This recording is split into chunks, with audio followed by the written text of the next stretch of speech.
ঐকমত্য কমিশন নিয়ে দৈনিক প্রথম আলো তাদের একটি বিশেষ প্রতিবেদন করেছে, যার শিরোনাম দেওয়া হয়েছে মৌলিক সংস্কারের প্রস্তাবে মতপার্থক্য। ঐকমত্য কমিশন দলগুলোর সাথে ঐকমত্য কমিশনের প্রথম পর্যায়ের আলোচনা শেষ। 2 মাসে 33টি দলের সঙ্গে আলোচনা। দ্বিতীয় পর্যায়ের আলোচনা শিগগিরই শুরু। যেসব বিষয়ে মতপার্থক্য: প্রধানমন্ত্রীর ক্ষমতা কমানো সংক্রান্ত, এক ব্যক্তি 2 বারের বেশি প্রধানমন্ত্রী নয়, জাতীয় সাংবিধানিক কাউন্সিল গঠন, সংসদে দলের বিপক্ষে ভোটের স্বাধীনতা। অর্থ পাচার ইস্যুতে বাংলাদেশ ব্যাংকের গভর্নরের সংবাদ সম্মেলনে পত্রিকাটি রিপোর্টের শিরোনাম করেছে জব্দ টাকা পাবে ব্যাংক ও গরিবেরা। সংবাদ সম্মেলনে গভর্নর জব্দ করা টাকা ও শেয়ার দিয়ে তহবিল গঠনের সিদ্ধান্ত। ক্ষতিগ্রস্ত ব্যাংকগুলো এই তহবিল থেকে টাকা ফেরত পাবে। 1,30,758 কোটি টাকার স্থাবর সম্পদ সংযুক্ত, 16,40,00,000 বিদেশে ও 42,614 কোটি টাকার অস্থাবর সম্পদ জব্দ। নগর ভবনের সামনে ইশরাক সমর্থকদের বিক্ষোভ নিয়ে পত্রিকাটি রিপোর্টের শিরোনাম করেছে ইশরাকের সমর্থকদের কর্মসূচি। নগর ভবনে আবার তালা, সড়ক অবরোধে ভোগান্তি। আসন্ন বাজেট নিয়ে অর্থ উপদেষ্টার সাক্ষাৎকার নিয়ে দৈনিক সমকাল তাদের একটি বিশেষ প্রতিবেদন করেছে।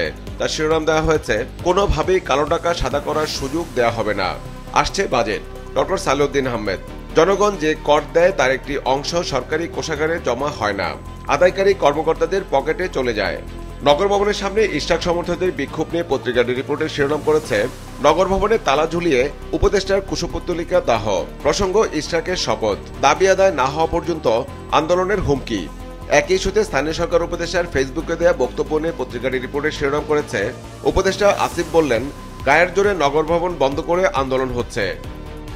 মানবিক করিডোর নিয়ে দৈনিক যুগান্তর তাদের একটি বিশেষ প্রতিবেদন করেছে, যার শিরোনাম দেওয়া হয়েছে জাতীয় নিরাপত্তার ঝুঁকির আশঙ্কা।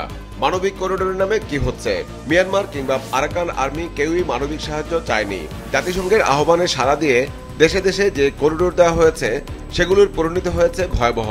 রাজনৈতিক দলগুলো সম্মতি নিয়ে সিদ্ধান্ত নেওয়ার পরামর্শ। নগর ভবনের ব্লকেট কর্মসূচি নিয়ে পত্রিকাটি রিপোর্টের শিরোনাম করেছে নগর ভবনের ব্লকেট কর্মসূচি, মুখ থুবড়ে পড়েছে সেবা কার্যক্রম। রাজনীতির অনিশ্চয়তা নিয়ে দৈনিক কালের কণ্ঠ তাদের একটি বিশেষ প্রতিবেদন করেছে, যার শিরোনাম দেওয়া হয়েছে অস্থির অনিশ্চয়তার প্রভাব রাজনীতির সমীকরণে। সরকারের অনেকের মধ্যে ক্ষমতাভোগের পালা দীর্ঘ করার দূরভিসন্ধি আছে বিএনপি। কোন কোন উপদেষ্টার উস্কানিমূলক বক্তব্য বিতর্কের সৃষ্টি করছে জামায়াত। সরকারি কর্মচারী আইন নিয়ে দৈনিক আজকের পত্রিকা তাদের একটি বিশেষ প্রতিবেদন করেছে, যার শিরোনাম দেওয়া হয়েছে বিভাগীয় মামলা ছাড়াই চাকরির চ্যুতি। সরকারি কর্মচারী আইন সংশোধনে নতুন খসড়া করছে জনপ্রশাসন মন্ত্রণালয়। শৃঙ্খলা ভঙ্গ ও দায়িত্বে অবহেলায় প্রথমে নোটিশ দেওয়া হবে। নোটিশ পাওয়ার 7 কর্মদিবসের মধ্যে জবাব দিতে হবে। জবাব পাওয়ার দিন থেকে 20 থেকে 25 কার্যদিবসে অভিযোগ নিষ্পত্তি। বিএনপি নেতা ইশরাক হোসেনকে ঢাকা দক্ষিণ সিটির মেয়র পদে শপথ করানো ইস্যুতে পত্রিকাটি রিপোর্টের শিরোনাম করা হয়েছে ইশরাক নিয়ে মুখোমুখি বিএনপি সরকার। ডিএসসিসির মেয়র পদ, মেয়র পদে ইশরাকের শপথ নিয়ে মতামত দিচ্ছে না আইন মন্ত্রণালয়। বিএনপির সমালোচনায় স্থানীয় সরকার উপদেষ্টা এনসিপি নেতা। স্থানীয় সরকার মন্ত্রণালয় ও নগর ভবনে অচলাবস্থা। পাচারের অর্থ পুনরুদ্ধার নিয়ে বৈঠক ইস্যুতে দৈনিক দেশ রূপান্তর তাদের প্রধান শিরোনাম করেছে শেখ পরিবারের লুটের টাকায় হবে ব্যবস্থাপনা তহবিল।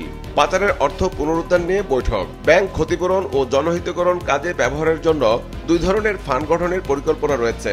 গভর্নর শেখ হাসিনা ও তার পরিবারের পাশাপাশি 10টি শিল্পগোষ্ঠীর 1,30,758 কোটি টাকার অর্থ অ্যাটাচমেন্ট আছে। প্রেস সচিব।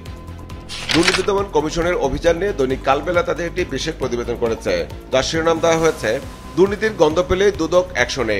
4 মাসে 350 অভিযান, সরাসরি মামলা 14টি, 57টি অভিযোগ অনুসন্ধানের সিদ্ধান্ত। বিভিন্ন সরকারি দপ্তরে 344টি চিঠি, ব্যবস্থা নিয়েছে 48 দপ্তর। পরিসমাপ্তি করা হয়েছে 126 অভিযোগ। একযোগে দেশব্যাপী চালানো সিরিজ অভিযানের সাফল্য বেশি। নগর ভবন ব্লকেট ইস্যুতে পত্রিকাটি রিপোর্টের শিরোনাম করেছে 10 জটিলতা দেখছেন আসিফ। নিরপেক্ষতা নিয়ে প্রশ্ন ইশরাকের। আজও কর্মসূচি পালনের ঘোষণা। বৃহত্তর আন্দোলনের ইঙ্গিত সালাউদ্দিনের। অপরাজনীতি না করার আহ্বান হাসনাত আবদুল্লাহর। শপথ না পড়ানোর নির্দেশনা চেয়ে রিটের শুনানি আজ।